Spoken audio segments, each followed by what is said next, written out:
In this session, we will discuss about grasslands in the world. What are grasslands? Grasslands are transitional landscape situated between forest and desert. Grassland वो transitional landscape होते हैं जो कि forest and desert के बीच में situated होते हैं. दे cover approximately 20% to 40% of Earth's land surface and are primarily classified into tropical and temperate type based on latitude. Earth land surface का 20 to 40% ग्रासलैंड ने कवर किया हुआ है.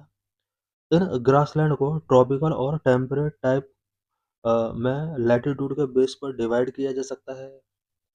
वर्ल्ड के अलग अलग कॉन्टिनेंट में ग्रासलैंड को अलग अलग नेम से जाना जाता है. हम देख सकते हैं कि एशिया में ग्रासलैंड को स्टेपीज के नाम से जाना जाता है. चाइना में इसका अदर नेम है. साउथ अफ्रीका में वेल्ड, अफ्रीकन कॉन्टिनेंट में savanna and South America continent में कॉम्पोस, पैम्पास, ऑस्ट्रेलिया में डाउन्स, सवाना के नाम से जाना जाता है. यूएस में प्रेरीज के नाम से जाना जाता है. यूरोप में पुस्ताज के नाम से जाना जाता है.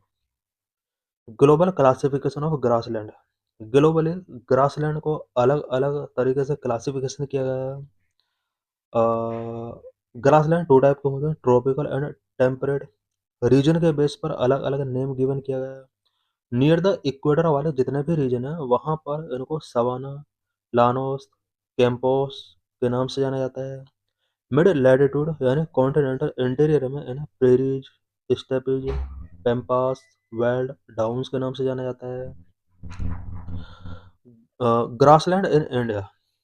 Grassland in India cover about 25% of the total land area and are categorized by region. India के टोटल लैंडस्केप का 25% ग्रासलैंड ने कवर किया हुआ है. रीजन के हिसाब से ग्रासलैंड को इंडिया में अलग अलग कैटेगरी में डिवाइड किया जा सकता है. Semi arid zone grassland found in Rajasthan, Gujarat and western UP. Semi arid zone grassland Rajasthan, Gujarat and western UP में फाउंड किया जाता है. अरावली रीजन को इसे एक्सक्लूड किया जाता है. इट मीन्स अरावली रीजन में सेमी एरिड ग्रासलैंड नहीं है. Banni grassland located in Kutch, Gujarat.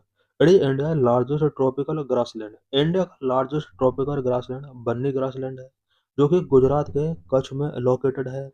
16 grassland. High altitude mountain grassland in the western Ghat.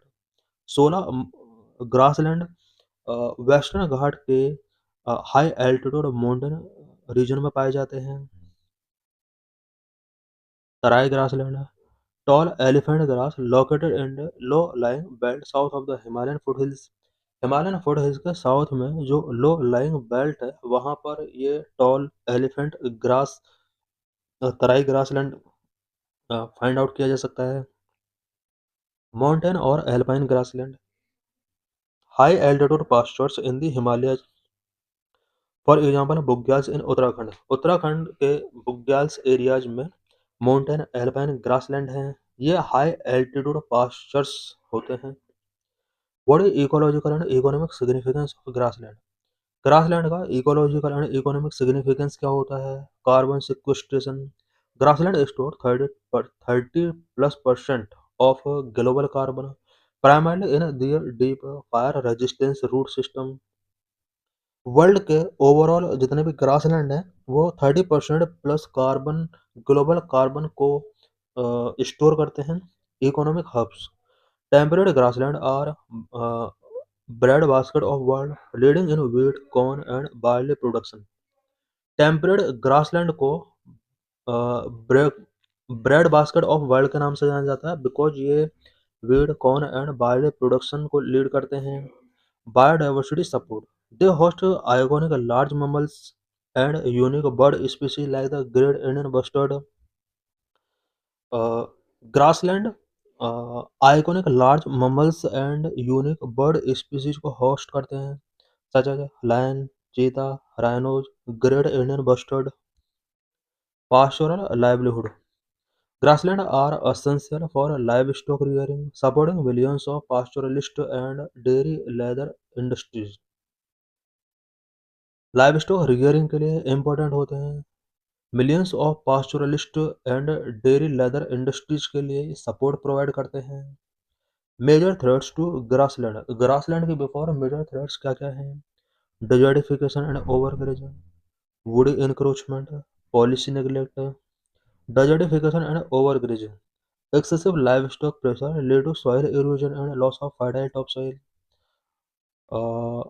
Excessive livestock की वजह से सॉइल इरोजन बहुत ज़्यादा इंक्रीज हो रहा है। फर्टाइल टॉप सॉइल का लॉस हो रहा है। Wood encroachment, the conversion of open grassland into woodland due to fire suppression और इन्वेजिव स्पीसीज। कुछ इन्वेजिव स्पीसीज भी ग्रासलैंड के लिए एक थ्रेट क्रिएट कर रहे हैं। Policy neglect, historically labeled as wasteland because they lacked timber value, leading to their diversion for industrial use। Grassland को हिस्टोरिकली वेस्टलैंड के तौर पर लेबल किया गया है बिकॉज इसमें कोई टिम्बर अवेलेबल नहीं होता है। यही वजह है कि इंडस्ट्रियल यूज के लिए ग्रासलैंड को आज बहुत ज़्यादा डाइवर्जन किया जा रहा है।